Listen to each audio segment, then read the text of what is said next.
Assalamualaikum warahmatullahi taala wabarakatuh. Nama saya Solha binti Husin.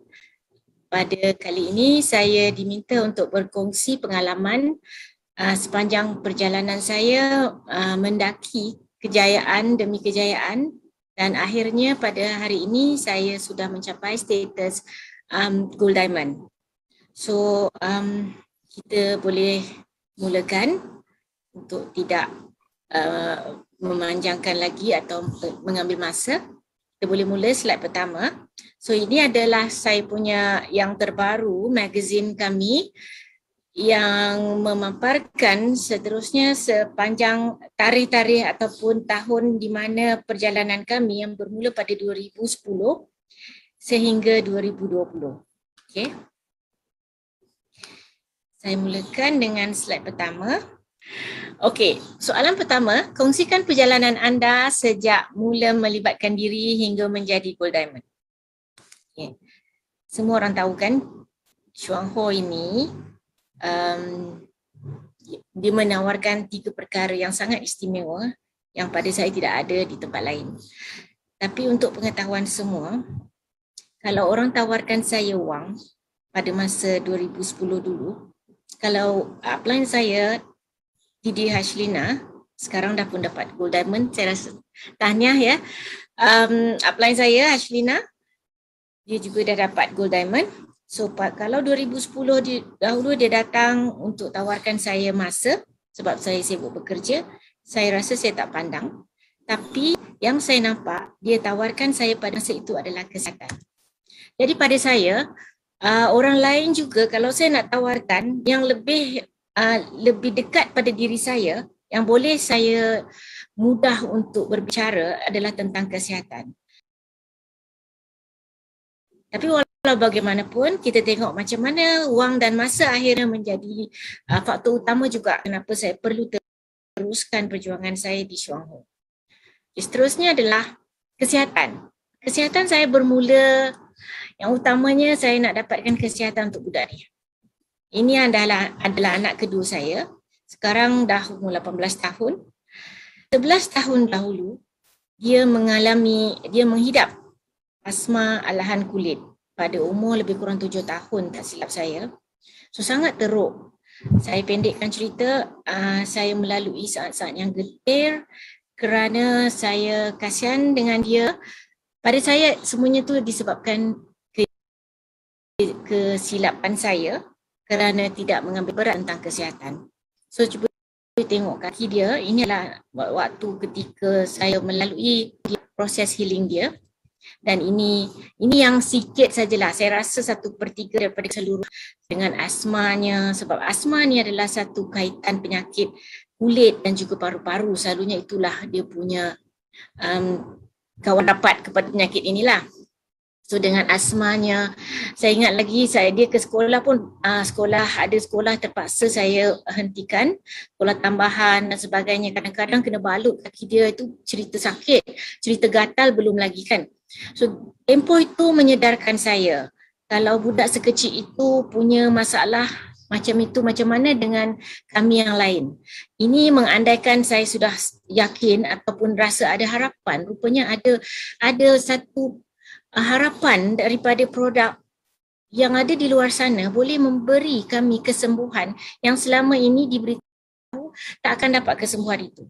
Sebab dia adalah sambungan daripada warisan yang saya wariskan pada dia. Sebab itu keluarga saya memang terkenal dengan penyakit asma dan juga rheumatoid arthritis. Okay, so kesihatan yang saya mahukan ini juga, saya fikir masa tu sementara saya baik ataupun sembuhkan dia lah, bukan sembuhkan tapi proses melalui kesembuhan itu. Saya sebenarnya mengandung ketika Puan Hashlina datang bertemu dengan saya mengandung anak ini. Tapi pada masa yang sama, tujuan utama saya pada masa itu untuk anak saya yang 7 tahun tu, yang sangat kronik, eczema dan sebagainya.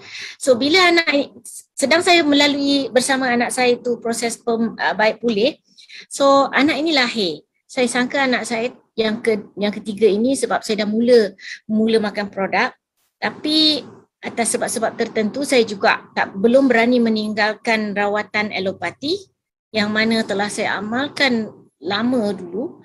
So bila saya pregnant dan saya dapat tahu tentang produk ini, saya belum berani 100% untuk menggunakan sepenuhnya.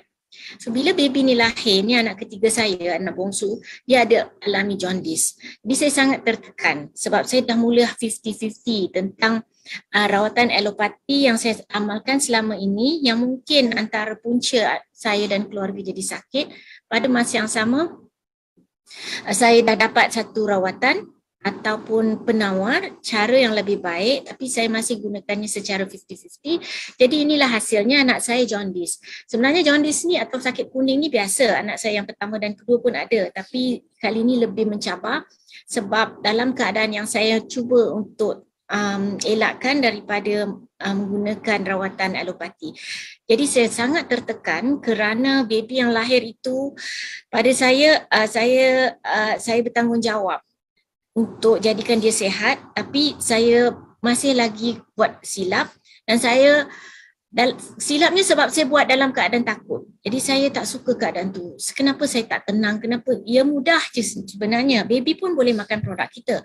Tapi saya takut. Jadi sebenarnya saya faham kalau orang kali pertama terpaksa menggunakan produk kita dalam keadaan yang sangat menekan. Yes, very stressful.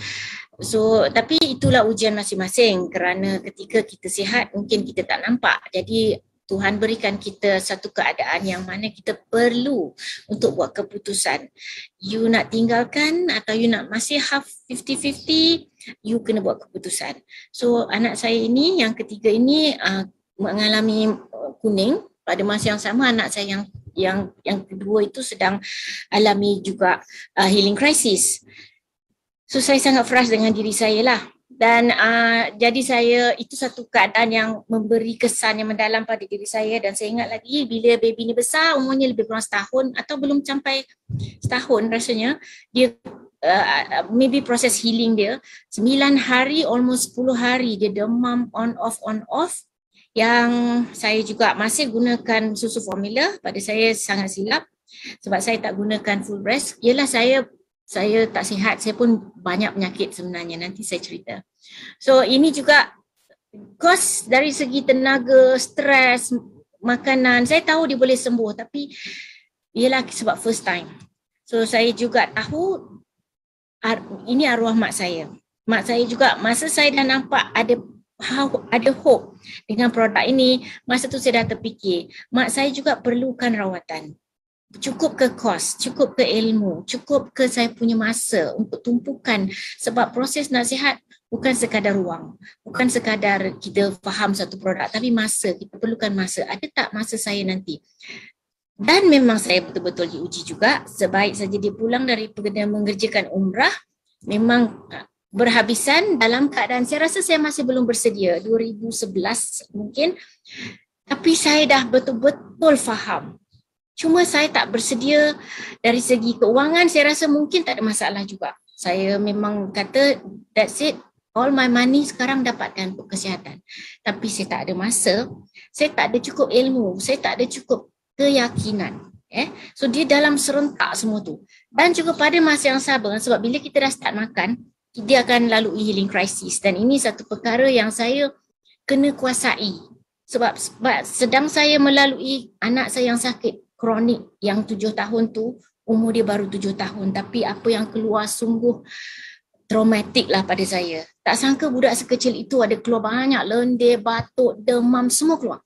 Macam mana dalam tempoh 7 tahun itu.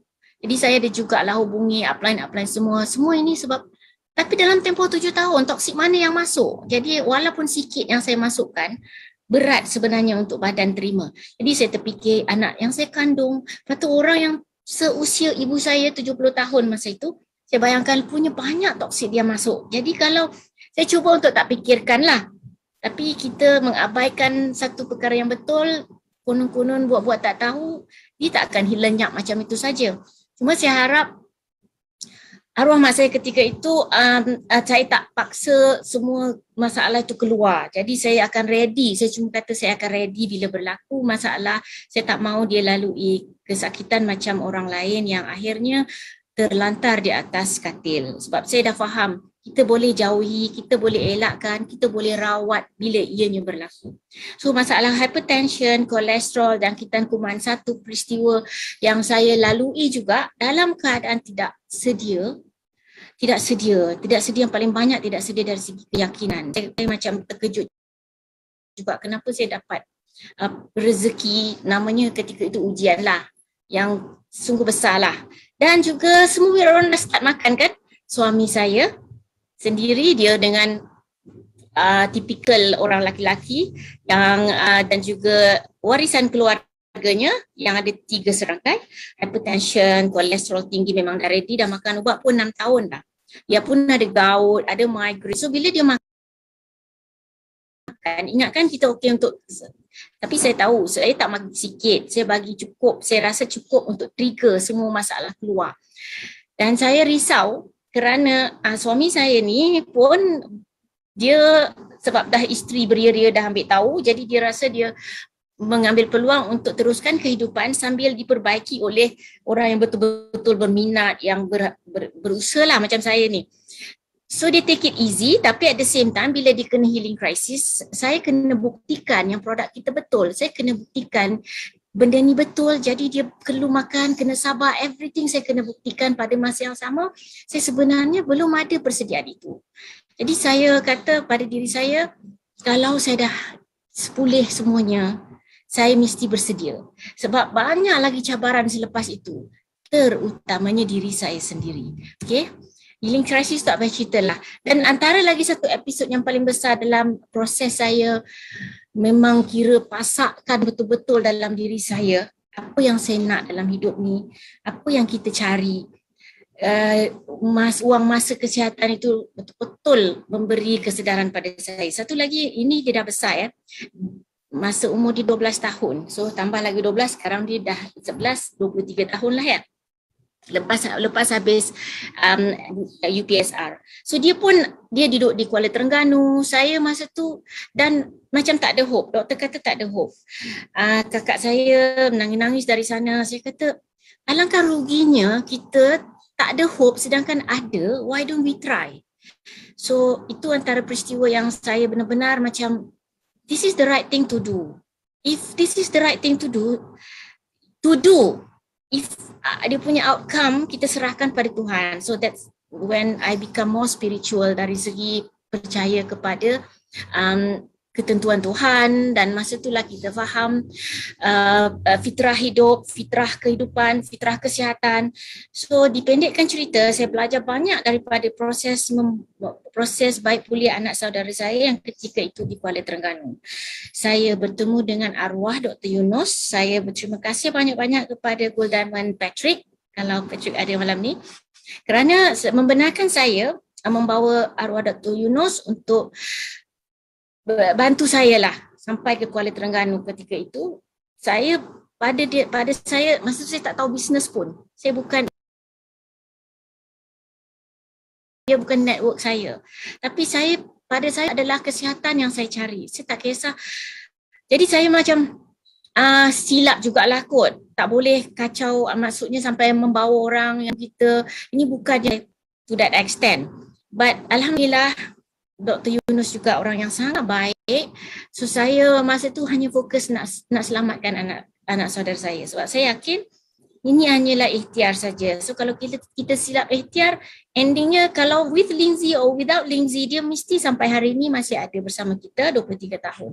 Tapi dalam keadaan yang macam mana? Sebab dalam masa tu dia sudah intubated, dia sudah ditebuk leher dia untuk oksigen dan tidak ada hope. So saya rasa dia akan bergantung dengan ubat yang teruk lah. So in the end, saya ingat kata-kata Dr. Yunus. Dia kata bila saya datang dan bagi YK2 7 biji pada dia di ICU masa tu, selepas tu dia kata, okay, let's go home, tomorrow morning kita jumpa, kita tengok ke hospital ni lagi. Di situ saya tanya dia, itu saja? I thought dia neurosurgeon. I don't know apa saya nak daripada dia. Dia neurosurgeon, boleh tak cabut ke tekak dia punya tu terus immediately, ataupun suruh doktor keluarkan dan bagi apa-apa yang terus immediately boleh baik. Dia pandang saya, you nak apa lagi Soha? I don't know, nak balik macam tu je. Ya, kita dah bagi 7 biji YK2 ni, masukkan melalui tube. Dia sudah arahkan nurse-nurse kat situ sebab dia sendiri doktor yang agak dihormati, orang kenal dia. So saya kata, Dan, dia kata, Dan, this is the best ikhtiar Solha. Dia kata, kalau ada ikhtiar yang lebih baik daripada ini, let's go and find. Saya kata, terfikir, mungkin kita ingat, kita nak apa? Kita dah usaha sampai 100% to us, itu yang terbaik untuk kita. Dan berserah, itu namanya pasrah, redha, tawakal. Dan kita yang terbaik. Kalau ada yang lebih baik, let's go and ambil, cari. Saya pun tak tahu. Ini yang terbaik. Jadi ini yang terbaik. Pada masa itu saya fikir, this is the best. Lepas tu, if you have complete semua keperluan, dan that's it. So itu yang berlaku pada anak saya, yang saya buat semua. Lepas tu kalau nak jadi apa pun jadilah. Sebab saya dah buat yang terbaik. So ini antara peristiwanya yang memberi saya kesedaran. Kita ada harapan, kita boleh sembuh. Cuma produk ini memerlukan wang. Saya kata, saya sangka saya mampu. Produk ini memerlukan masa untuk dapat kesembuhan. So ini bukan produk ajaib. Ini adalah kita punya part of life. Kita punya makanan. Ia bukan ubat, ia makanan yang kita sudah tinggalkan, abaikan selama ini. So saya kalau boleh, saya nak sembuh nanti semua okey dah, tak payah dah. Cuma saya berharap saya mampulah dengan pendapatan saya yang kononnya cukup lah pada masa itu. Tapi saya sedar, lepas satu-satu, kemudian mahalnya tak terkira dan saya tak mahu makan tak cukup dos. Maksud saya, sebab saya nak, okay, I've done my best and then I want to see what happen, lepas tu kita berserah. Tak mau because saya tak nak ralat. Kalau anak saya tak sembuh, kalau apa jadi pada mak saya, sebab saya tak cukup dos saja. Sebab hari itu saya tak boleh beli. Atau hari itu saya cuma ada kopi saja. Sedangkan dia boleh, kita tahu dia lebih boleh cepat sembuh. So, saya kata saya mesti fikir balik. Memang saya nak kesihatan, tapi saya perlukan wang dan juga masa. Saya perlukan masa untuk berehat dan sembuh daripada sakit. Okay, now saya mula belajar tentang toxicity, iaitu perkara yang kita tak boleh abaikan. Kalau kita nak sembuh macam mana hebat pun rawatan kita, ini tetap datang setiap hari pada kita. So kita kena ada cara untuk reduce atau kurangkan dan atau ini antara perkara kita belajar sikit macam pokok lah antara ibaratnya. Yang nampak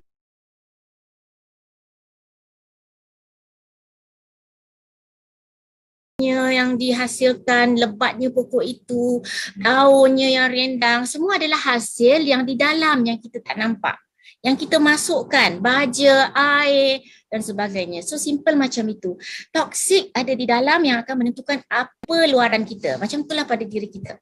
Mana mungkin pokok tu nampak sihat tapi tak berbuah. Mungkin nampak buah tapi masam, ada isi. Dan cepat dan banyak banyak ulat dan sebagainya. So itu yang berlaku pada diri kita. Jadi ini antara saya nampak yang satu perkara yang bukan simple atau selama ini kita yang kita amalkan untuk dapat sihat. Kita tunggu sakit dan kita rawat. No, ia adalah satu perkara yang berterusan. So saya mula study pasal toxicity. Toxicity ni ataupun toksik yang masuk untuk baja dalam badan kita, untuk sembuhkan balik, untuk sihatkan balik. Ia berkaitan tentang makanan dan makanan kita semakin lama semakin tak ada khasiat, tak ada nutrisi. Air yang kita minum, saya mula baca every part, saya start membaca. Ya, saya membaca dengan rasa ingin tahu dan ingin betulkan balik kesilapan. It's about repairing atau correcting the mistake ataupun preparing untuk masa akan datang mana mistake yang kita tak boleh completely abaikan. So tentang air, saya kata ini semua harian, tentang kita punya aktiviti seharian, tentang cara kita menggunakan masa. Very stressful environment akan menjadi toksik kepada badan kita. Yang saya nampak memang saya sedang mengumpul toksik dengan pekerjaan saya. Saya kerja dengan masa. Saya masalah dan saya sangat stres dengan persekitaran kerja saya yang penuh dengan deadlines dan sebagainya. Kemudian peralatan yang kita guna, kita ambil remeh. This is nampak macam innocent, Tapi inilah perkara-perkara yang masuk tanpa henti walaupun sikit. Contohnya kita buka je mata, kita gosok gigi dengan peralatan yang salah yang menjadi toksik kepada badan. Dan udara yang kita semakin tak bersih. Dan teknologi kita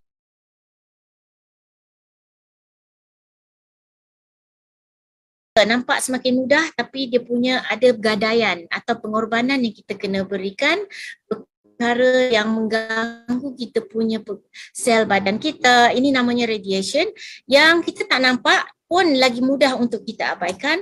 Dan mungkin amalan suplemen yang kita suka makan, ikut ramai orang, arus perdana, yang mana orang semua beli untuk kurus tanpa tahu konsep toksik itu.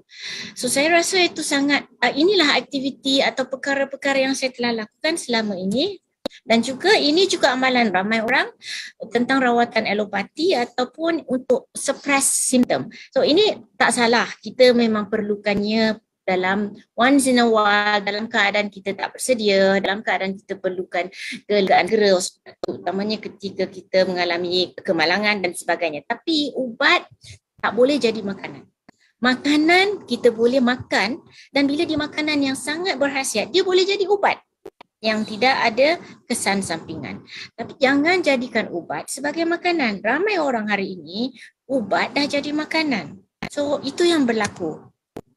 Dan ini juga lagi satu konsep, saya kena bagi cerita sikit kenapa saya beria-ria untuk mula faham, sebab saya kena pasakkan dalam diri saya tak boleh tinggalkan produk ini, saya tak boleh hidup seperti dulu. Kenapa? Toksik akan masuk melalui kita punya pernafasan, kulit kita. Ini hari-hari yang kita makan, yang kita hidup, yang kita nafaskan setiap hari, semua itu memberi kesan. Jadi semua every little thing, sebaik saja kita buka mata, kita berfikir pun boleh jadi toxic. So it's important untuk mencari untuk counter balik masalah itu.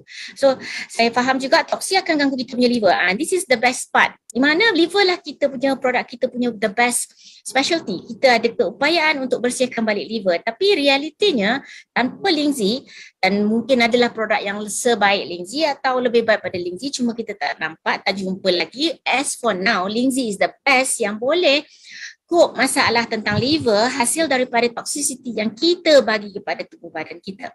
So, because of that, kita sepatutnya keluarkan semua kotoran, tapi kita turun bawah, simpan sebab jam because of our unhealthy lifestyle.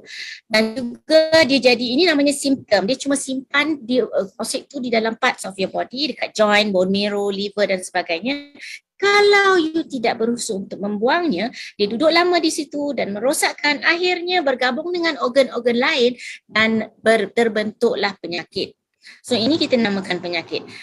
Jadi apa yang patut kita buat? Saya fikirkan apa yang kita kena buat untuk kekal sihat. Kalau dah sembuh pun, kalau kita masih lakukan perkara yang sama, kita tak akan sihat. So apa yang kita akhirnya buang masa saja kan? Hidup ini dibuang, masa hidup kita dibuang untuk melakukan sesuatu yang sia-sia. Sekejap kita repair, sekejap kita rosakkan. Okay, so apa kita perlu buat? Kita kena daripada berpenyakit, kita keluarkan toksik itu, tapi kita melalui proses healing crisis. So bila kita buang nama penyakit, kita pergi kepada mana-mana tempat yang ada banyak toksik tu. So untuk keluarkan itu pun proses healing crisis. So kita rasa sakit balik. Sebab di situ dia berehat, toksik tu duduk bertumpul. Kemudian kita keluarkan lagi, dia tolak lagi sampai ke liver, proses balik. Dan kita punya Lingzi menguatkan liver kita. So liver kita akan keluarkan semua kotoran. So proses ini perlukan wang. Lingzi dan produk nutrisi kita sangat bagus, sangat berkualiti, sangat boleh buat perkara ini. You kena, kalau tak ada Lingzi pun, can we find anything yang boleh keluarkan balik macam ini? Yang boleh, kalau ada boleh buat, good. Tapi kenapa nak cari yang lain? Sebab Lingzi dah 33 tahun hari ini. So sementara orang nak buktikan produk lain boleh buat, buktikanlah kita dah ada. So kita perlukan wang. Dan kita perlukan masa untuk melalui proses nak mengeluarkan sampah-sampah daripada badan untuk baiki balik kerosakan kita demi untuk kesihatan. Okay, so kesihatan yang kita cari nak tak nak perlukan wang. Mana boleh sihat dengan cara duduk diam, buat-buat tak tahu, semua masalah lenyap macam itu saja. So dengan kesihatan, saya untuk sihat saya perlukan ini. Saya perlukan makanan, nutrisi dan yang boleh jadi ubat, yang boleh dimakan sebagai makanan. Dan saya perlukan elakkan toksisiti saya dengan peralatan yang disediakan oleh Chuang Ho.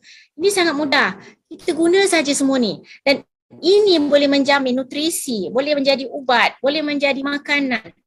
Saya rasa memang nampak mahal tetapi berbaloi. Dan perkara-perkara ini kita kena kurangkan. Nak kurangkan ini bukan mudah. Perlukan wang. You nak beli makanan yang sihat boleh tapi dia lebih mahal, dia organik. You kena cari air yang ditapis dengan jenama, alat penapis yang baik. Bukan main ambil saja yang titis. Kita ambil apa jenama. Kita baca dulu sebab ini perkara setiap hari yang kita lakukan. Kemudian kita kena consider untuk lakukan pekerjaan yang tidak bagi tekanan pada kita. Sebab you nak sihat tak akan sihat kalau siang malam you bekerja. So kerja apa yang sesuai? Ada di Chuang Ho. Kemudian you kurangkan segala aktiviti yang memberi toksisiti kepada badan. Sebab kita tak boleh completely secara total hilangkan toksik itu. Okay? So kita perlukan wang untuk dapatkan Lindsay produk, untuk jauhi ni kita kena beli segala yang walaupun mahal, kena ada pembersih udara dalam rumah, kena lebih mudah. Dan kita perlu masa. So saya perlukan wang dan masa, utamanya sebab saya nak kesihatan. Saya kalau orang datang pada saya nak kerja ke, nak dah bagi duit, saya rasa saya tak tahulah sebab saya nak kaya. Tapi kalau kaya boleh mengorbankan masa saya sampai sehingga mengorbankan kesihatan saya, sebab itu yang saya ada idea dulu. Kalau you jadi kaya, orang macam saya bukan dilahirkan kaya. Jadi saya kena berusaha untuk jadi kaya. Untuk jadi kaya dan duit banyak melempar ruah itu, saya kena korbankan wang dan masa. Saya kata cukuplah. Saya kalau nak cerita tentang wang, tentang saya tak perlukannya. Saya rasa kalau saya sihat, yang penting saya sihat. Bila kita sihat, kita boleh cari wang. So, wang dan masa juga berkaitan. Bila ada wang banyak pun tapi tak ada masa, tak gunakan. So you need time to enjoy the money that you have. So dan wang yang ada tu kita nak boleh nikmati, pergi ke sana kemari dalam keadaan sehat. Duit banyak yang kita cari sampai tak kenal rumah tangga, tapi banyak-banyak itu nak guna masa bila? Masa kita dah cukup usia dalam keadaan kita tak sihat. Dan kesihatan kita pula perlukan masa untuk, sebab orang jadi sakit sebab antaranya adalah dia tak perasan, dia abaikan masa rehat, dia masa untuk ke toilet sebab terlalu sibuk, dia tak ada masa nak ke toilet. Itu yang berlaku pada diri saya. Dia tidak ada masa nak minum dengan cukup. Boleh straight 4-5 jam tak ingat pun minum. Minum hanya waktu pagi, tengah hari dan dah habis. Kadang-kadang dah tidur tak minum. So inilah saya suatu masa dahulu. Ya, saya ada ijazah PhD lagi. Tapi ketika itu saya dapat ijazah saya 2009. Saya dah ada 10 penyakit yang saya dah kenal pasti. Tapi saya anggap sama macam orang lain. Kadang-kadang tak perasan pun. Saya ada asma dari kecil. Saya memang sembelit dari kecil. Mungkin sebab ubat-ubatan yang saya makan. Sebab keperhatian saya tentang toilet, tentang air, kemudian saya memang ada resdung yang kuat, saya ada migraine, overactive bladder, maksudnya saya ke toilet. Saya rasa saya sudah rosakkan buah pinggang saya. Jadi saya melalui proses healing, saya nampak ada proses baik pulih kidney saya. Sebab tu saya perlu beli YKK. Sebab saya telah overactive atau overuse my bladder. Saya tak tahu kenapa, tapi kalau saya ke toilet malam saya boleh bangun 3-4 kali. Walaupun saya masih muda, saya masih kecil pun saya memang kuat ke toilet. Jadi saya pernah minta betul-betul jumpa the best urologist untuk tahu saya punya masalah. Dia pun tak jumpa masalah saya. Saya sangat kerap ke toilet. Dia boleh rosakkan saya punya kidney, overwork my kidney. Saya masalah haid, saya punya kitaran period saya sangat teruk. Saya kadang-kadang sebulan 2-3 kali ketika remaja sampai saya malas nak fikir macam mana nak solat dalam ikut aturan yang kita punya syariat Islam. Tapi terpaksalah sebab saya tak tahu. Jadi saya kadang-kadang saya tahu itu darah istiadah, tapi saya tahu saya ada masalah. Saya ada gastrik, bila saya semakin dewasa saya berjuang gastrik, saya ada frozen shoulder yang sangat sakit. Saya buat semua rawatan sampai orang lelaki pun pernah urut saya sebab saya perlukan ketuk yang, ataupun saya pernah buat acupuncture menggunakan elektrik. Saya sangat sakit bahu. Masa tu saya dah terfikir, bila saya jadi pensyarah, saya buat research. Saya kata, betul ke kerja saya ni? Sebab saya tak boleh, bahu saya sangat sakit. Tapi itulah, syukur Alhamdulillah saya dapat selesaikannya sebab saya rasa kalau saya teruskan hidup saya tanpa ada apa-apa cara penyelesaian, saya nampak ramai orang yang sakit bahu, connectionnya ujung usianya dia dapat breast cancer. Sebab sini semua block kan, tak dapat oksigen dan semua. Saya rasa memang ada bibit-bibit penyakit kanser tu ada sebab saya memang ada family yang ada kanser. Saya pun dah depression, saya tak boleh tidur, kerja saya sangat stressful. Ialah semakin banyak besar jawatan, semakin besar tanggungjawab dan semakin berani kita berhadapan dengan pihak atasan, actually memberi lebih banyak tekanan pada kita. Dan saya ada sciatica. Sciatica ni penyakit keturunan juga. Mak saya masa tu memang tak boleh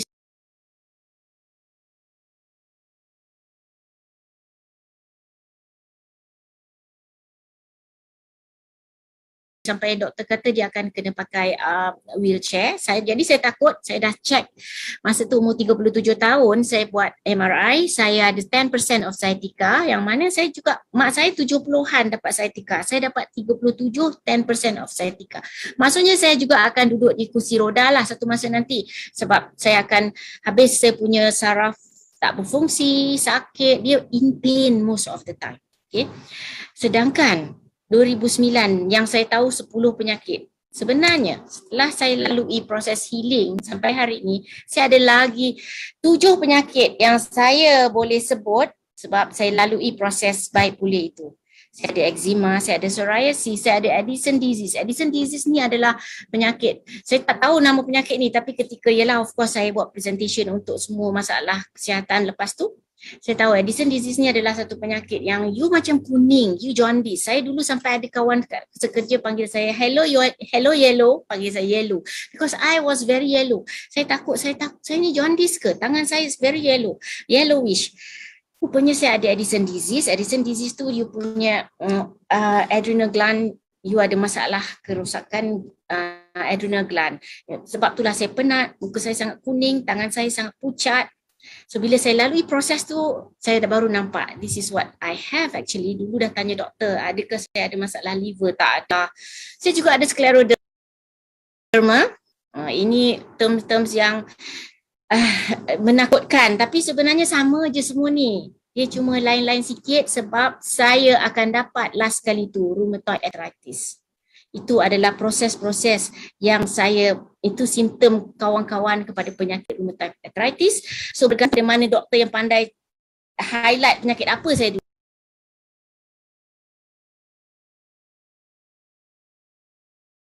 Saya Sjogren syndrome. Sjogren syndrome tu sakit mata ni, keras sebahagian mata ni.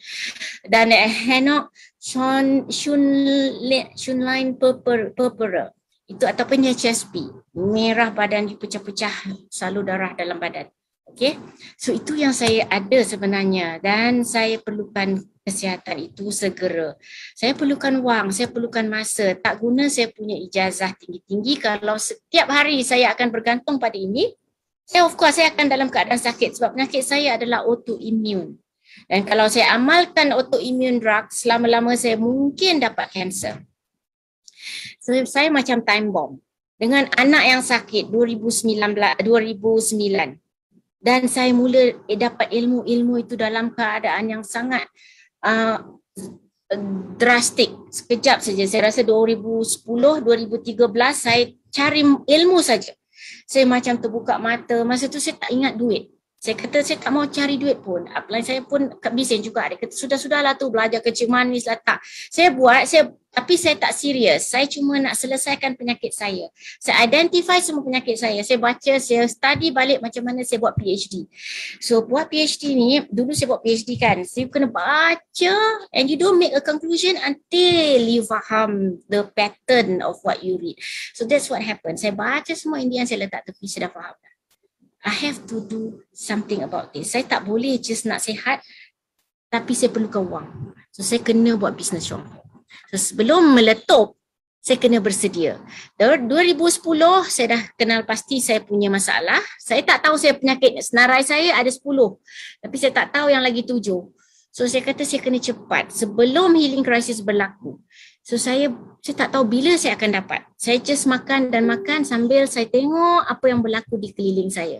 So you nampak kan, saya punya proses adalah all about health. Macam mana nak bebaskan diri hidup saya supaya saya bebas. Saya dari kecil saya asma. Saya sangat sedih kerana saya almost every month saya kena makan ubat. Ubat ni sangat busuk pada saya tapi saya terpaksa makan. Kecil lagi saya dah kena bergantung kepada ubat. Saya sendiri take care of myself because mak bapak saya orang kampung. Tapi saya nak sihat. So saya mesti make sure saya dapat ubat.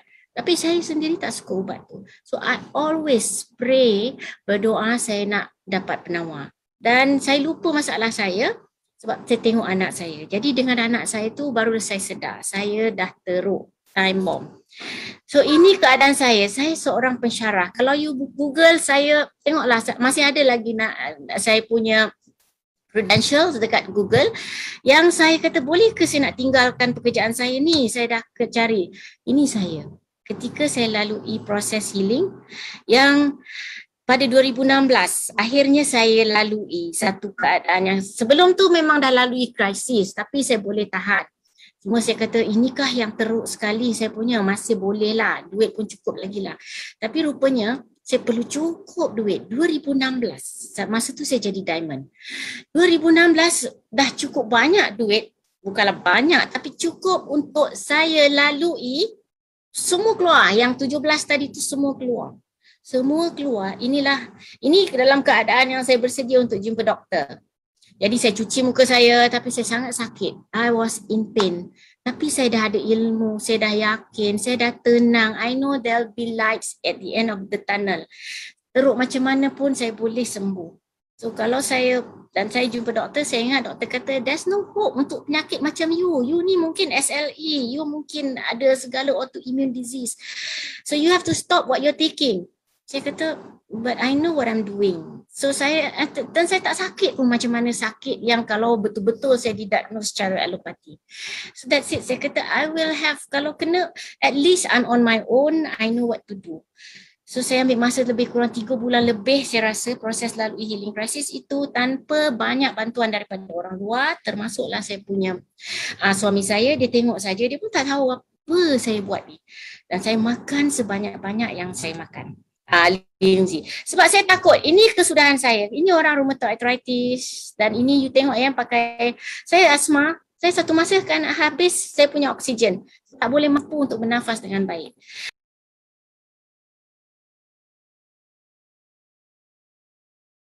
Kalau dengan ubat-ubatan, kalau dalam keadaan COVID, saya adalah calon yang mudah kena lah untuk segala jangkitan. Dan saya mungkin dapat kanser, saya mungkin luruh rambut saya, ambil kemoterapi.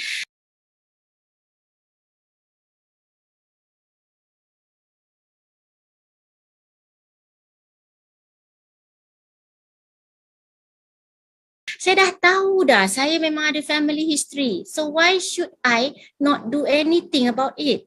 So saya kata, you terima, you nak buat tak tahu, it's your problem. Tapi untuk saya mesti buat sesuatu.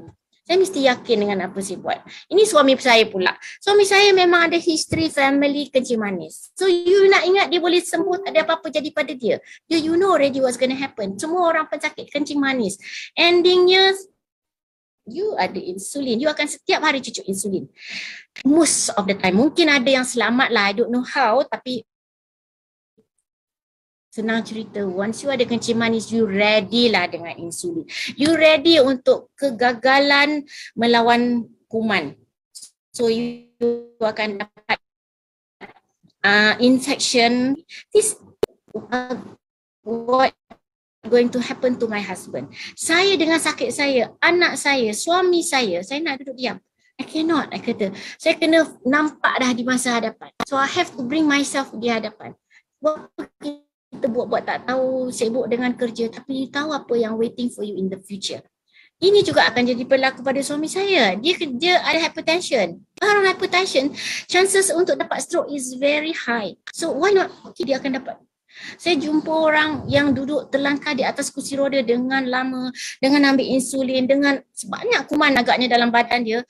So cuma makan ubat, and dah tak tahu apa in the end. In the end dia ada kanser, dia ada kencing manis yang ada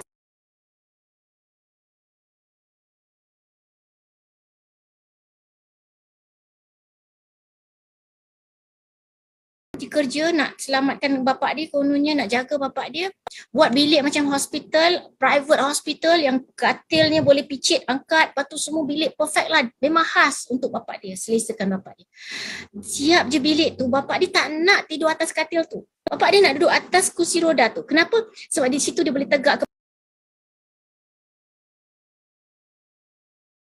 kepala dia. Dia nak cakap pun dah tak boleh, dia baling, dia bantal, dia kata dia tak letak balik dia atas kursi. Sedih tak?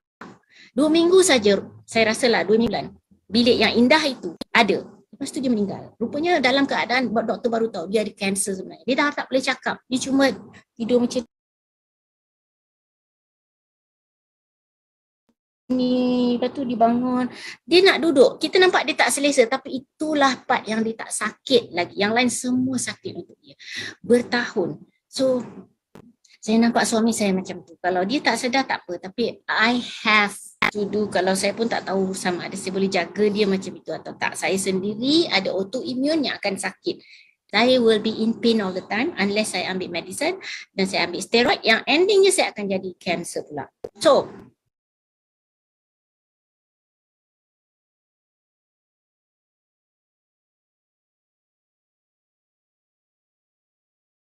semua orang fitrahnya sama. You daripada kecil sampai you akan tua. So you hadap, terima hakikat itu.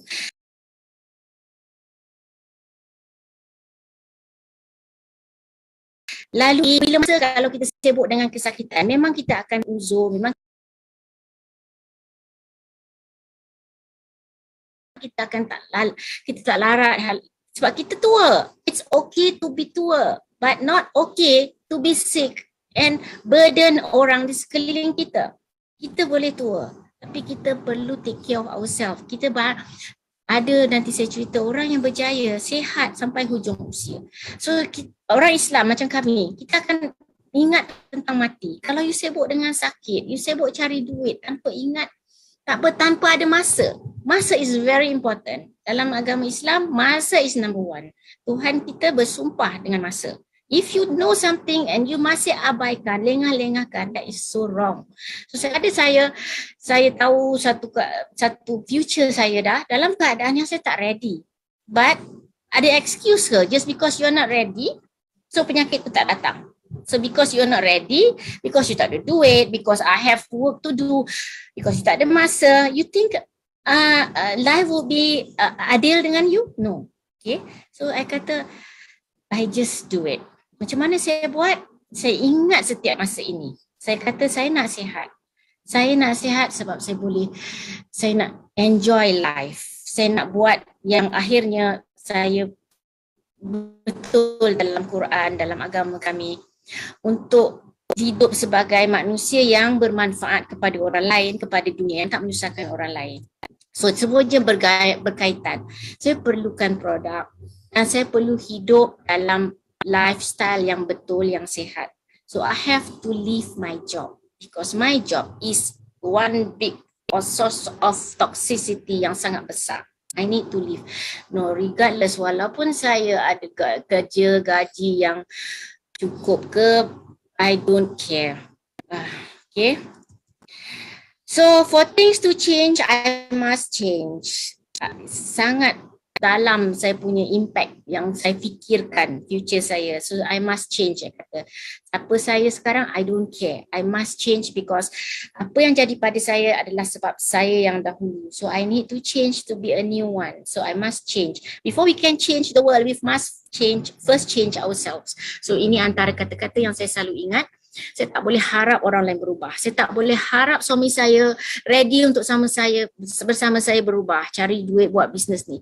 Saya tak boleh harap orang accept saya. Untuk anak-anak saya tak boleh. Sementara saya masih berkuasa, maksudnya masih boleh memberi arahan kepada anak saya buat sementara saya boleh in control.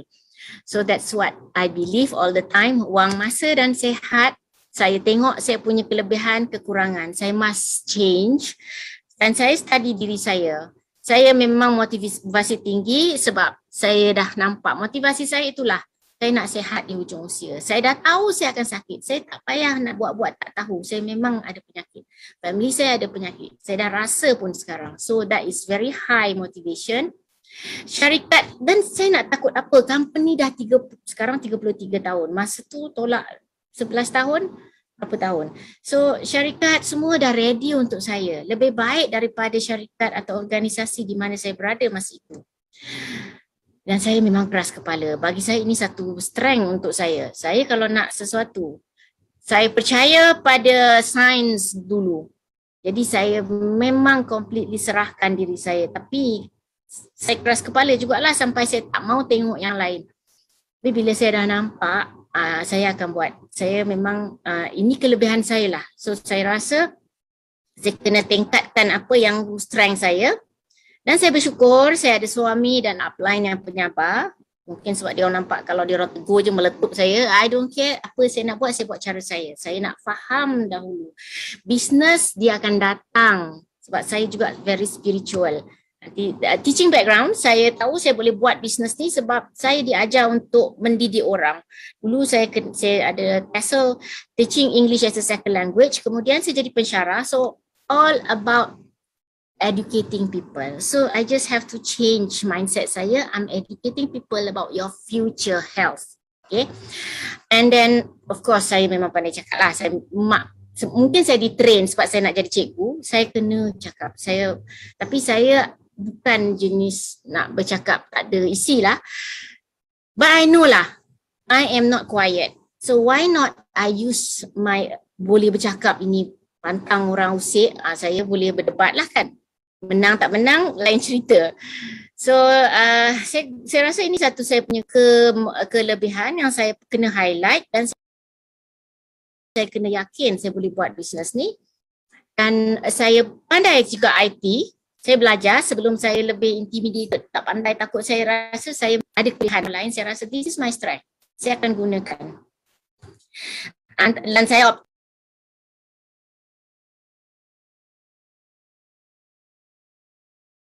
optimistic. Saya ada hope. Saya tahu sebab saya dah nampak kelebihan, keistimewaan produk dan company kita.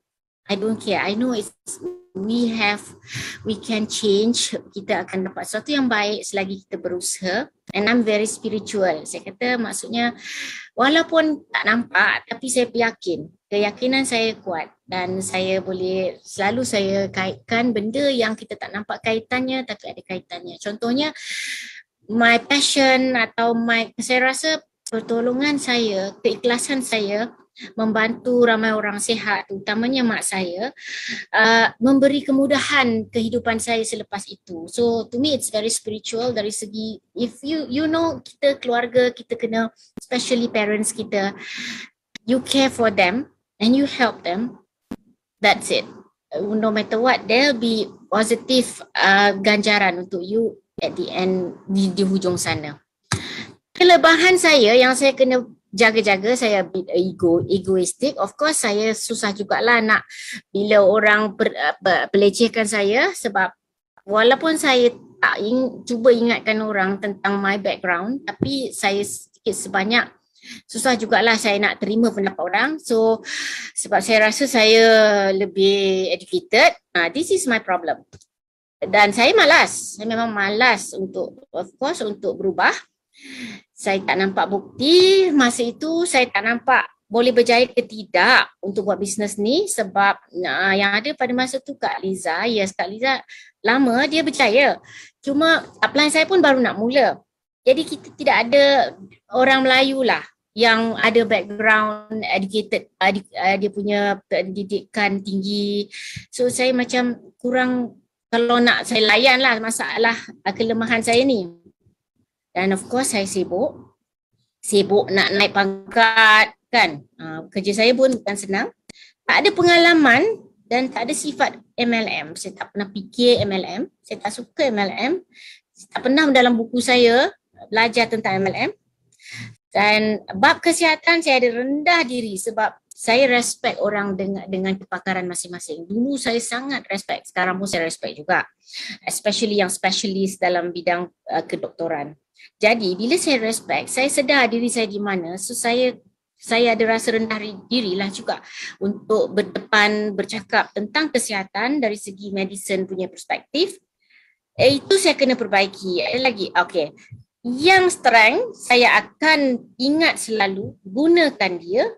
Yang weakness saya sentiasa ingat sebab kau malas, sebab saya memang ego. So you have to be careful. Jangan dia benda ini menguasai diri you.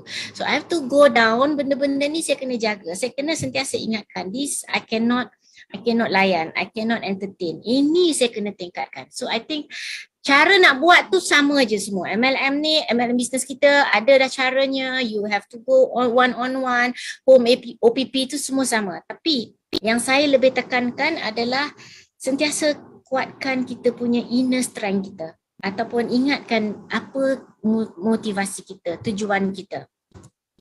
So inilah saya yang akhirnya 2016 saya berjaya Diamond, dan Alhamdulillah Diamond cukuplah untuk melalui proses baik pulih saya. Ini bukan gambar saya, tapi inilah penyakit-penyakit saya ya.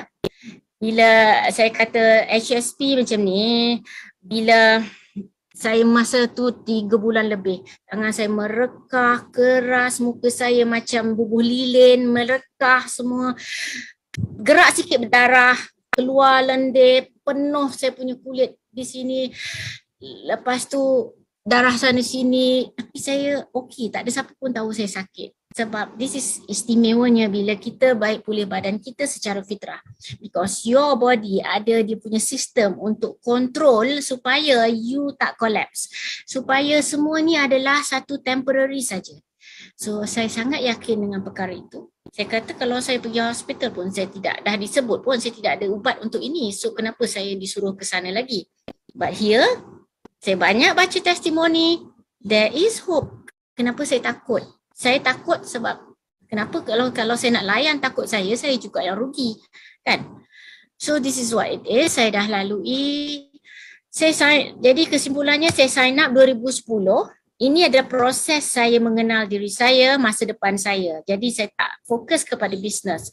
Sebab saya nak ready sembuhkan anak saya dan ready saya sendiri lalui. Rupanya tahun itu 2016. Tahun itulah, ini yang saya kata saya spiritual.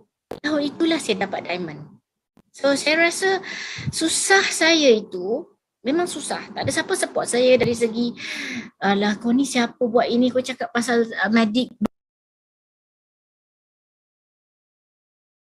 lebih-lebih. Orang lain cakap medik pasal perubatan taklah berlebih-lebih sangat kan. Tapi saya memang sebab saya baca dan saya beranilah juga mengeluarkan pendapat atau pelajaran yang saya ambil itu. Saya memang ambil juga diploma ya untuk just nak rasa confident je. Sebenarnya saya tahu apa yang saya buat, saya faham. Tapi nak bagi juga memenuhi keperluan masyarakat yang mesti nak tahu what background. Kalau ditekan, but I will do it if it's right. And I know this is right. So ini yang spiritual saya masukkan. Saya dapat saya punya diamondship dan saya lalui proses yang memerlukan persediaan yang saya telah buat, iaitu saya perlukan wang. Saya makan YK tu 2-3 kotak satu hari. Bila saya tak selesa saya makan dan makan. Masa tu tak ada YK equivalent target Lingzi. Lactoberry dengan banyak makanlah sampai nak termuntah. It's not because saya tak larat makan. Bukan tak cukup beli, tapi saya cuma tak larat dah nak makan. Saya bau granula pun saya nak muntah, tapi saya makan dan makan. Tapi saya tidak ada masalah tentang wang. Saya faham, saya yakin kesihatan saya boleh sembuh dan saya ada masa. Masa itulah saya quit my job. Saya quit my job sebab saya dah ready. Dalam sebulan, 2-3 bulan sebelum tu saya kata I want to quit. Sebab saya keep telling myself, I must quit my job. So dalam satu keadaan yang sangat tertekan pada suatu hari, saya kata, this is it, I'm going to quit my job. Saya dah bagi tahu husband saya, you be ready. One day saya memang balik rumah dah bagi tahu saya dah berhenti kerja. So sekarang saya cuma bagi tahu saya nak sangat berhenti kerja. I don't know when, because macam tak logik saya nak berhenti kerja. Tapi memang saya berhenti kerja, saya dapat semua penyakit tu. Saya dapat diamond. Dan saya rasa memang betul. You do the right thing, you'll be okay. You'll be fine.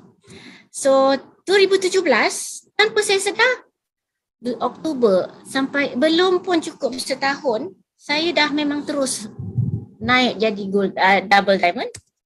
Dan triple diamond 2019. Dan 20 dalam tempoh 12, berapa bulan tu? September, November, Oktober, November. Setahun lepas tu saya dapat gold diamond. Saya buat saja. Saya ingat kenapa saya nak. Saya tak kisah, saya dah bercakap, saya kata, yang lain-lain tu you all pun boleh tahulah. Kita ada cara kita apply, boleh ajar, yes. Tapi yang penting dia dalam diri kita tu. Saya nampak kat diamond-diamond lain pun semuanya banyak dari dalam. So yang lebih-lebih tu you can adjust lah macam mana you nak buat. Tapi kita ada guideline, itu yang mudah. Yeah. So terangkan bagaimana anda mencapai status gold diamond dalam tempoh pandemik. Sebab mungkin orang semua tak sangka kan pandemik itu masalah yang besar pada ramai orang. Tapi macam mana saya boleh capai sehingga peringkat tertinggi? Tengok sini ya. Saya dapat triple diamond pada bulan 9 2019. Untuk dapat gold diamond, you kena dapat total elite lah. Total elite mesti 13. 11 tu yang tengok kolom yang terakhir tu, 11 itu adalah triple diamond. Okay, yes. Triple diamond dia kena ada 11 elite. So saya dapat 11 elite saya pada 2019. Kemudian 11 untuk dapat gold diamond you kena dapat 13. Bulan 3 2020. Saya nampak tak? Saya dapat daripada bulan 3, dia kena ada 6 kali dalam tempoh 12 bulan, you kena dapat 13 elite. So saya dalam tempoh berapa bulan tu? Dalam tempoh saya dapat 6 kali, selang 3 bulan saja saya kurang. Saya dapat 15. Bukan 13 ya, 15. Tapi nampak tak? Elite saya ada 5. Saya punya elite patutnya memang cukup 13. Kalau betul diamond, gold diamond. Tapi saya tak. Elite saya ada, kalau tengok tu ada 4, ada 6, ada 5 bulan tu. Lain-lain bulan. Paling banyak saya ada 7. Sekarang dah ada 8 lah. Tapi nak bagi tahu, tak semestinya untuk jadi gold diamond, you kena ada 13. Saya ada banyak yang lain. Yang sedang naik. Yang sedang membeli dengan banyaknya. Ini semua yang dah boleh buat jadi leader. So tak semestinya kita dapat 13 ya. Yang pentingnya saya rasa kalau di sini saya boleh buktikan bahawa saya bukan buat business. Saya educate people. Based on this dah nampak. It's about health number one. And because of health, dia akan naturally datang. Masa dan juga wang. Okay, pandemik. Apa yang berlaku? Saya tingkat pembelian diri sendiri. Jadi lebih kurang saya rasa 2 elite datang dari saya. Kenapa? Sebab bisnes ini pun datang daripada saya punya mindset. Ini saya. Yang lain-lain tu ikut saya. Duplication. So kalau saya nak naik, because orang lain akan naik. Sebab yang itu spiritual. Dia memang akan ikut. Jadi saya tak paksa orang beli, tapi saya dengan diri saya tahu kepentingannya automatically atau naturally. Saya memang beli sendiri sebab saya tahu bahayanya COVID masa itu, sampai sekarang pun bahaya. Dan sangat kita kelengkabut kan, dan kita tak tahu apa yang akan berlaku semua. So pada saya kena buat lebih preparation. After all saya dah triple diamond, I can afford to buy untuk cukup, untuk at least bertahan, sebab kita tak tahu. Saya tingkatkan kesedaran pada diri saya tentang peranan produk terhadap immunity. Pandemic ni is all about immunity. So we have the solution. Kita kena ada stok untuk merawat. Kalau kena macam mana, I don't think saya boleh jamin family saya tak kena. So kalau kena macam mana? So kita kena merawat. Merawat bukan makan sikit-sikit, merawat kena makan banyak. So kena ada stok produk mencegah. So at the same time, kita dah kena start tingkatkan mencegah saja. Belum kena pun kita kena naikkan sikit. Dan saya kena ada stok bekalan untuk network. Masa tu saya fikir saya kena ready tolong network saya. Sebab kita dalam keadaan yang banyak possibilities. Tutup company lah, sekejap buka, sekejap tutup. Ada jadi dia orang macam tak tahu apa. So I need to have jadi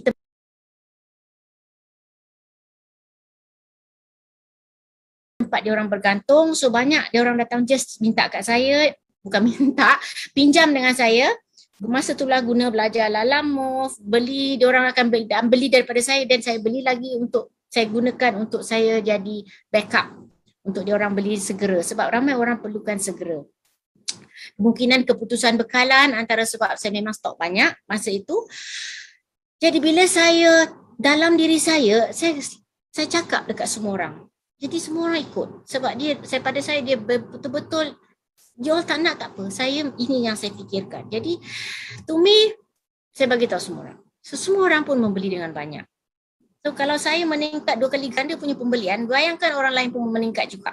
Saya nampak semua orang membeli juga sebab mereka pun faham apa yang saya faham. Apa yang saya faham, saya nak dia orang macam saya. So saya fikir tentang kesihatan, bila ada sihat you boleh cari duit. Okay, so pendekatan macam mana? Of course saya gunakan ini, 2 perkara ini. Saya cakap tadi saya memang agak cakap jugalah gunakan komputer. So memang saya gunakan sepenuhnya. Taklah masa pandemik tak boleh jumpa orang dah kan. Dia sangat bagus jugalah sebab kita ada masa untuk mula nampak satu persatu downline kita. Dan tipsnya pastikan you ada handphone atau komputer yang berkuasa tinggi lah. Janganlah kita kenalah berkorban sikit. Ada orang dia nak buat bisnes tapi tak tukar-tukar lagi saya tengok komputer dia. Tak pernah guna komputer pun.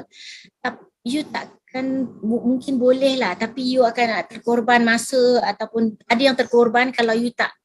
Apa yang you nak, you mesti jadi macam mana orang itu nak. Kalau dia gold diamond, kalau dia jadi diamond, dia punya keperluan sebagai diamond tu kita dah ready kan dulu. Kita kena pandai guna komputer lah.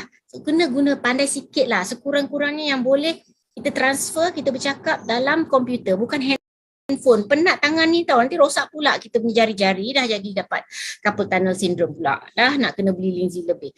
So kalau kita guna komputer, kita boleh nampak banyak kemudahannya. Ini tips ya. Wajib ada ilmu IT. Belajar sikit. Bukanlah untuk kat media sosial tu. Itu kena careful juga. You akan leka. Tapi dari segi nak cepat. Ambil gambar tu, letak ini, lepas tu cerita macam mana. You just copy paste semua. Ada kebolehannya simpan file macam mana. Kemudian you mesti pandai bila you bercakap dalam text you, emotion, dalam tulisan. Gunakan visual jika perlu. Mudah dan jujur.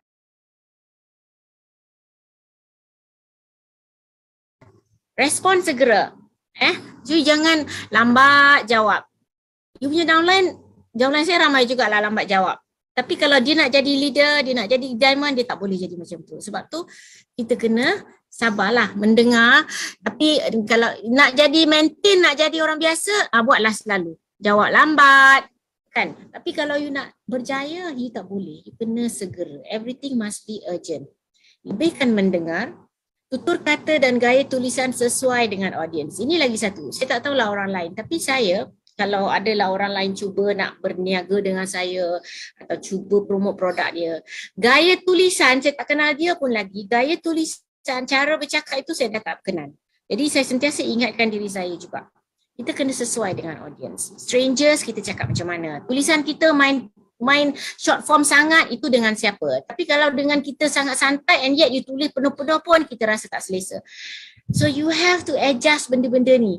Sebab saya nampak ialah kalau saya Saya nampak orang belajar nak buat bisnes online, dia buat sama semua audience dia. Yang saya tak kenal pun tapi gaya macam mesra. So you jangan buat macam itu.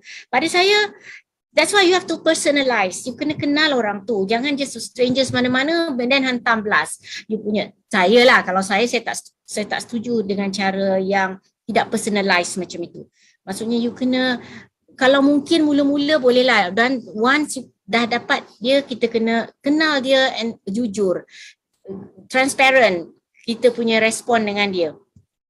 Kongsi maklumat dengan jujur, ya, saya kata tadi, jangan overclaim produk, sabar melayan kerenah, ini memang mencabar. You tinggi mana pun belajar, tapi kadang-kadang you punya audience sangat macam budak kecil kan. Tanya benda yang sama, nak menunjukkan dia tak baca je apa yang kita tulis. 1 minit saja kita, atau 1, 2, 3 second saja kita dah cakap. Dia macam terus. Jadi kita kena sabar. Sabarnya saya rasa ini tak perlu pendidikan tinggi. You kena practice and practice. Dan ingat selalu motivasi you, apa yang you nak. Mudahkan urusan, saya tak tanya bagi tahu dan tinggalkan. Saya akan tanya balik, kemudian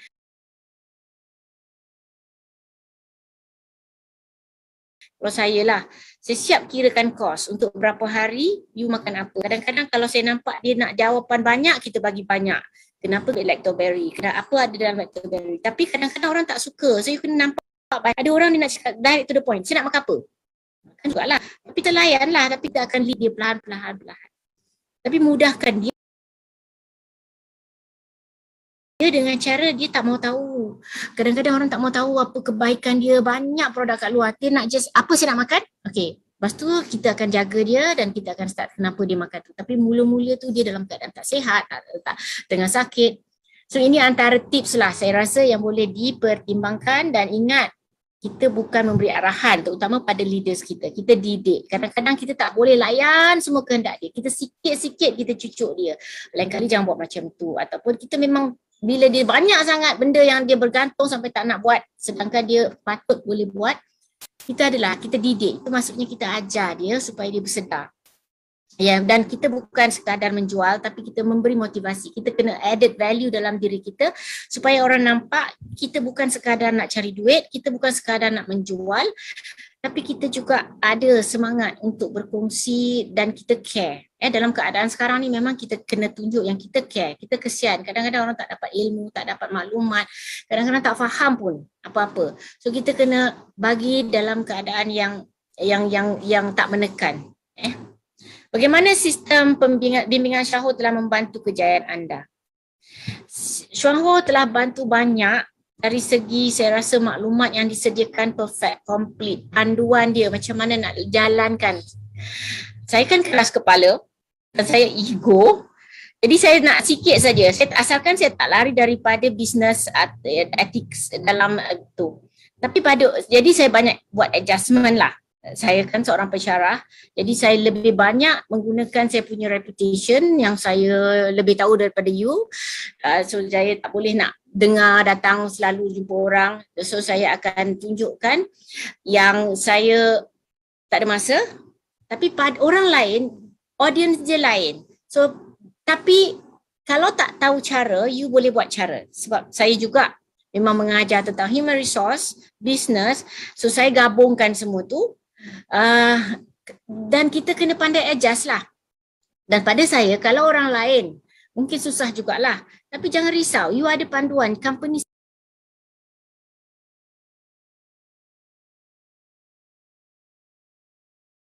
siapkan cara, upline boleh bagi tahu. So pada saya dia lengkap. Cuma saya sendirilah terang, saya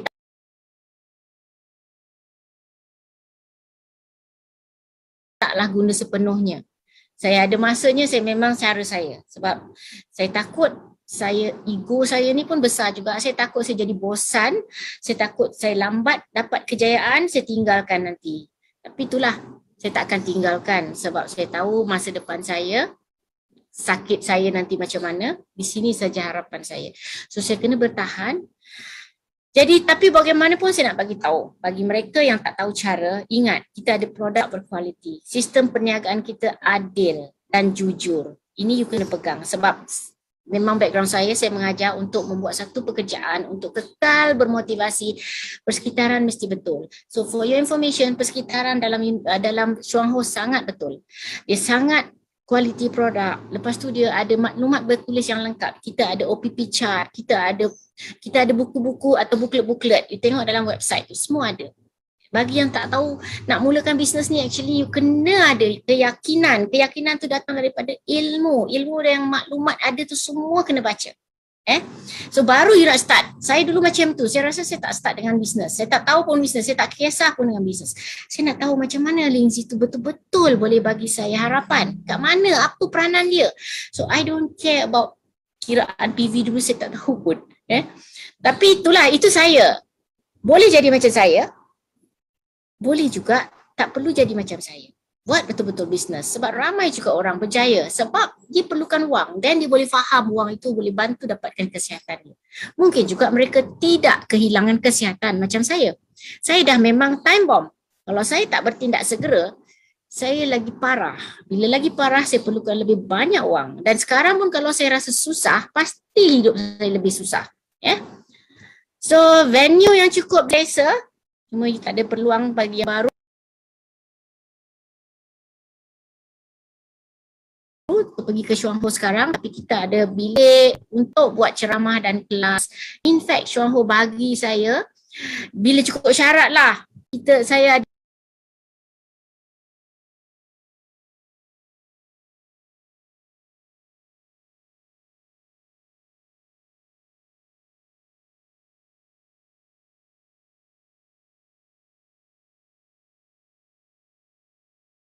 ada tempat untuk pergi ke network saya macam di Ipoh. Kita ada Hotel Casuarina, Chuang Ho sediakan untuk saya berjumpa network yang besar dan tolong semua distributor di Ipoh. Kelas ceramah berkala ada, kita adakan kelas dan yang disediakan oleh leaders, yang leaders sendiri bercakap dengan jujur dengan semua distributors. Kita ada staff sendiri bagi yang berkala, that means regular. Kita ada website e-learning yang mudah diakses. Staff terlatih dan sedia membantu. Yes, staff, thank you very much. Mereka sangat-sangat saya walaupun saya selalu kena marah, tapi it's okay because they are very helpful. Macam mana pun mereka akan tolong. Jadi saya macam kagum jugalah.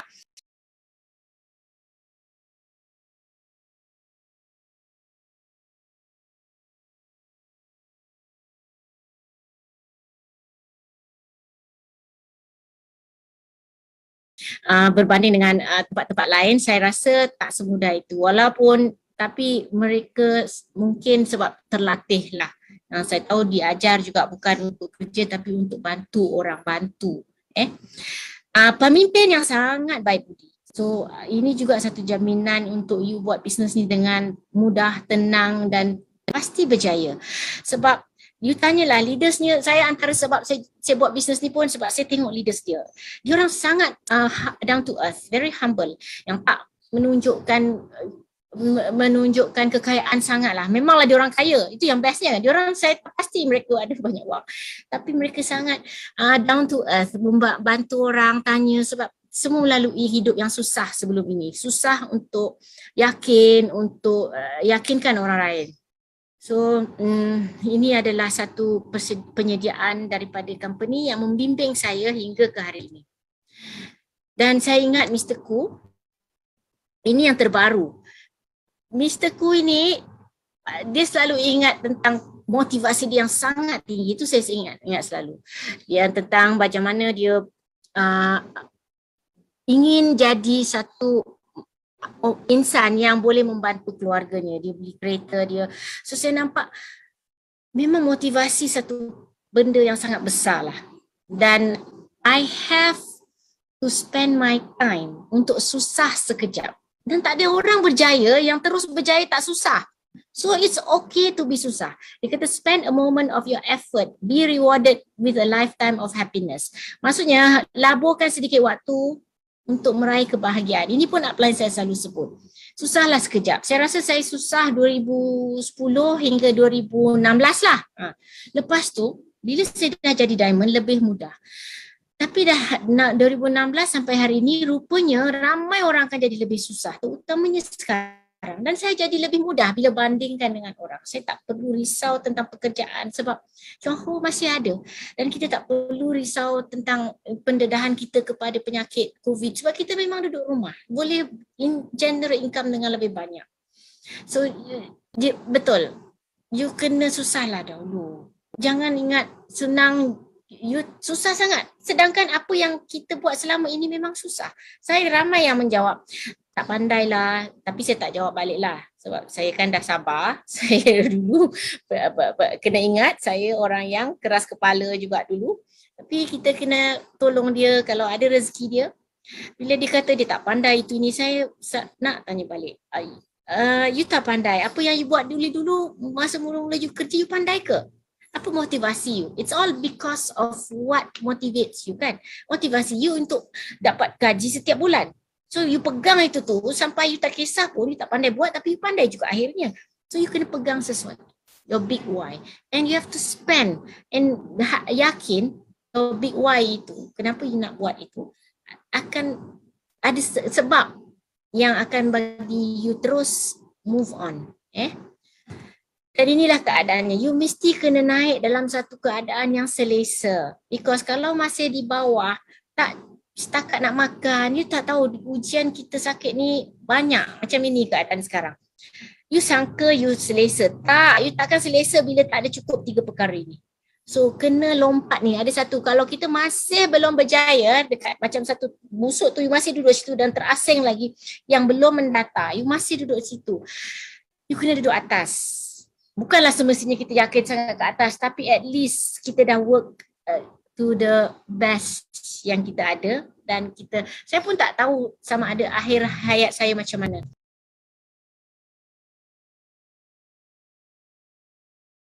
Tapi saya dah usaha, macam dalam keadaan Dr. Yunus dulu, kita dah usaha yang terbaik. Lepas tu bergantung sama ada itu ketentuan Tuhan. Tapi kita tak ralat. Because kita dah buat yang terbaik, tak ada macam masih lagi apa kita masih sakit sebab kita tak makan pun kiki lagi. Kita tak rasa pun you ada masalah kencing manis yang tinggi tapi hanya mampu je. Sebab tu tak sembuh-sembuh. Saya rasa kalau you dapat mampu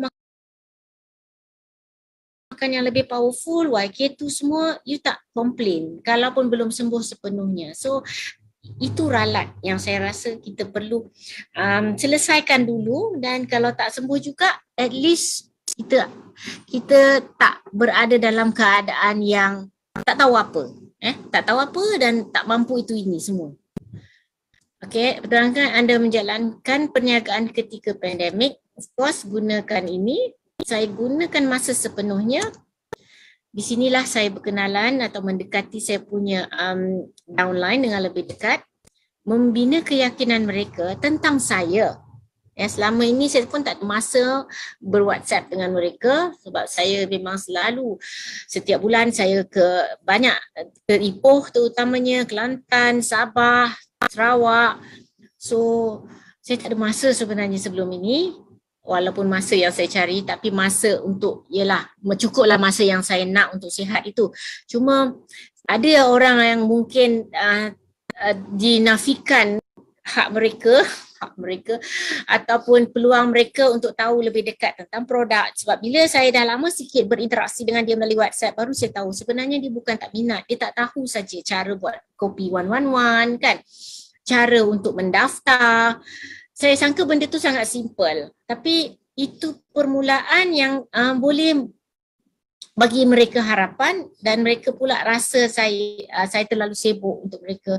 So saya buat masa ini sangat berharga, dan ini adalah peluang dan rezeki bagi saya dan saya rasa distributor lain.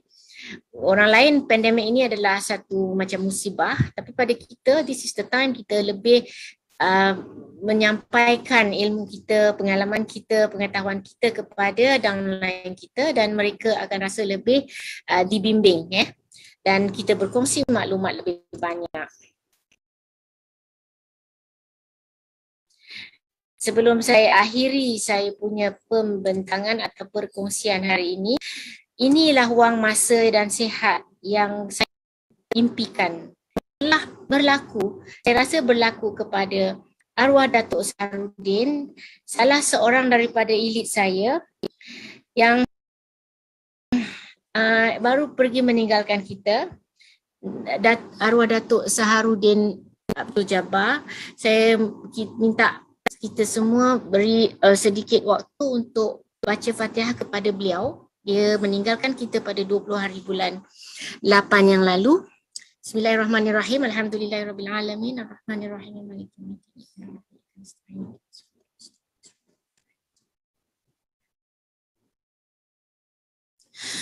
Okey, semoga rohnya dicucuri rahmat dan bersama dengan para solehin. Dia adalah orang yang saya cemburui, yang mana pada saya dia dapat wang, kesihatan dan masa yang sempurna untuk dia dan tinggalkan dunia ini dalam keadaan yang tidak membebankan siapa-siapa. Dia sihat, dia ada cukup wang, tak pernah susah hati tentang wang. Maksudnya ramai orang sakit tapi tak, antara sebab kenapa terus sakit kerana tak ada cukup wang untuk buat sesuatu tentang penyakitnya. Dan inilah orangnya. Ramai orang sangka dah tua, dah berusia, tak perlulah nak berubat. Dia tak sakit. Dia sebenarnya ada kanser, tapi dengan produk kita dia sembuh. Kemudian dalam usia yang macam tu dia ada masa. Kalau orang sakit dia tidak ada masa dah untuk orang lain. Dia ada masa untuk ramai orang, dan saya yakin ramai orang telah mendapat manfaat dan pertolongan daripada beliau. Semoga diberi ganjaran pahala sebaiknya kepada beliau, dan inilah yang kita semua nak.